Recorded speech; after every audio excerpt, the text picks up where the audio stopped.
Everyone, it's Tara. Welcome back to my channel, Tara Talks Books, where we talk everything bookish.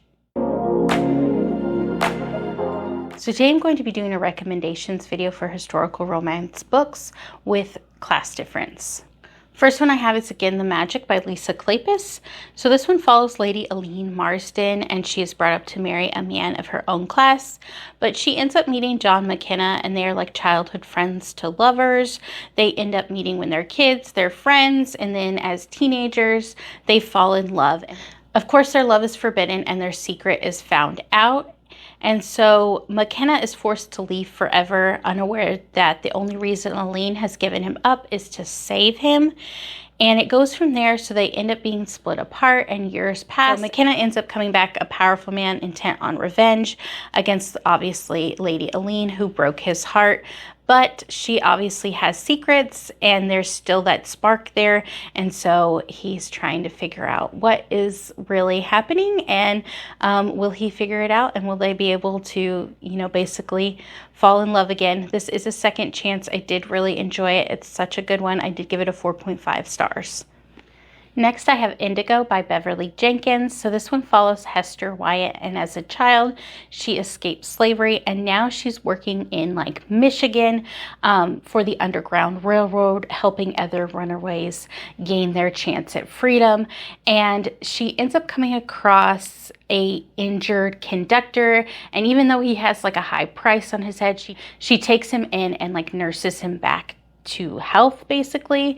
And then she ends up finding out that he's one of the most wanted and most well-known conductors, named Black Daniel, and he is a vital member of the Norse Underground Railroad. So she helps him, but then she ends up finding out that he's kind of rude and arrogant. So she's like, I'll hide him, but I'm not really happy about it. So the Black Daniel is also known as Galen Vachon. He obviously awakens in Hester's care. He ends up being intrigued by her, and it kind of goes from there. Where the class difference comes into play in this book is that Galen was born free into the free Black families of New Orleans, whereas obviously Hester was born into slavery and escaped it. So there is a bit of class difference. He is very wealthy, whereas Hester did not obviously grow up wealthy and still struggles. So there's kind of that class difference in that aspect. I did really enjoy this one. Definitely a good Beverly Jenkins to check out. I've read a couple of hers, and this one is my favorite of them. The next one I have is An Earl to Remember by Stacy Reid. So this is the second book in Stacy Reid's Unforgettable Love series, but it can be read as a standalone. So this follows Georgiana. She ends up getting a job on the Earl of Stannis's yacht as a chef for a multi-day party he is throwing. The Earl of Stannis has a reputation of being handsome, charming, but also a rake.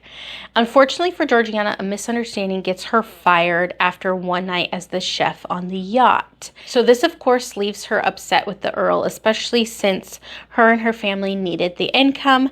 However, her opportunity for retribution washes up on shore with no memory of who he is. So Georgiana puts the Earl to work on her estate that is in disrepair as a way to work off what he owes her. So this one is amazing. I loved it so much. It is kind of like a play off Overboard, the movie, and so his mistress ends up pushing him overboard, which is how he ends up washing ashore with amnesia. So this book made me go through a range of emotions. It had laugh out loud moments, it had sad moments, some angst and tension.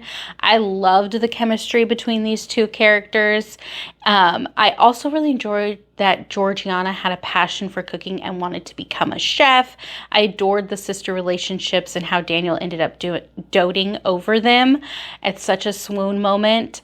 Obviously, there's some forced proximity, there's amnesia, but then also there is this class difference because she is part of the working class. She is trying to be a chef and take care of her sisters. And then obviously he is an earl, so they are not in the same class. So there's definitely that in there. I loved this one so much. I ended up reading this as an ARC over on NetGalley, and I loved it so much that I went out and I bought the book because it is amazing. If you've never read a Stacy Reid, definitely do it. This is a good one to start with. The next one I have is The Duchess Deal by Tessa Dare. This is #1 in the Girl Meets Duke series. And so this follows the Duke of Ashbury. He returned from war, so he's a scarred hero, and his fiance has left him. And then there is Emma. So Emma is a seamstress, and she ends up making the wedding dress for the Duke's, or for the soon-to-be Duchess, like his fiance. But his fiance ends up calling off the wedding and does not pay for the dress. So she marches into his office and she's like, pay me for my work. I need it. And so it goes from there. He's like, okay, well, I'll pay you for your work, but also marry me. So the Duke needs an heir, which means he needs a wife. And so he's like, okay, I'm going to marry you. And she kind of goes along with it. So Emma is actually a vicar's daughter turned into a seamstress. So she's part of kind of like that working class where it's obviously he has a Duke. So there's that class difference between them. I absolutely love this one. Their meet cute is amazing. I love it. Their love for each other. This is a bit of a, I want to say like a maybe a Beauty and the Beast retelling. I don't know. He's definitely a scarred hero, and that comes into play. She shows him just how much he can still be loved, because he feels like he can no longer be loved because of these scars, and like he can't be looked upon. And their love is just beautiful. And if you have never read a Tessa Dare, please do. Not only is it humorous at times, it is like a beautiful love story as well, with such lovely moments and swoon-worthy moments. So definitely check this one out. The next book I have is The Duke Gets Desperate by Diana Quincy. This is the first one in the Sirens and Silk series, and this follows Raya Darwish, and she inherits a castle from her late aunt, and she goes from America, from the United States, to like England, and she's going to visit her aunt, and she realizes that she's passed away and this castle is left to her. And then there's the Duke. He is the late like former Duke. That was like his stepmother, that her aunt that passed away, and his father left it to his stepmother, and then he thought his stepmother was going to leave the castle to him, but she does not, which obviously puts them at odds. But of course they kind of have to work together because the castle, the estate, is crumbling, and it is in need of not only repair but income. And so that's kind of where you get to see Raya really show what she knows, because she works for her family's business back in the United States, and she really helped her father and her brother. And so she kind of brings that business sense to the castle. I enjoyed how it showed how capable in business Raya was, and how she was creative in thinking up business ventures to save the estate from bankruptcy. So she's really great at that. But then it also shows Anthony and their love story, which I thought was really great. They kind of have to work together, even though they maybe don't want to in the beginning. I really enjoyed this one. Definitely check it out. There is obviously that class difference because he is a Duke and she is actually from like America, where she doesn't have a title or anything. And so she's obviously works over there with her family, and although they've built this business together, she obviously doesn't have a title. So definitely check out some Diana Quincy. I really enjoy her books as well. So the next one I have is Would I Lie to the Duke by Ava Lee. This is #2 in the Union of the Rakes series. So this follows Jess, and she goes into like the city. She actually owns a farm with her family and like a company. I think it's like a soap company. Yes, it's a soap company. She owns a soap company with her family, and unfortunately they're about to be bankrupt because there's been like an accident that's happened, and they're not able to like turn profit basically because of, I believe it was like a fire of some sort. And so she goes to the city and she's trying to sell her soap in like a very famous store where she can like drum up business. Well, she kind of gets rejected from that, and she realizes that she's not going to be able to basically save her family's business. So she kind of sneaks her way into like a business bazaar where they kind of show inventions and potential business ideas to investors. And she kind of pretends to be a lady so that she can like basically help save her family's business. And it goes from there. I really liked that this was a bit of a unique setting.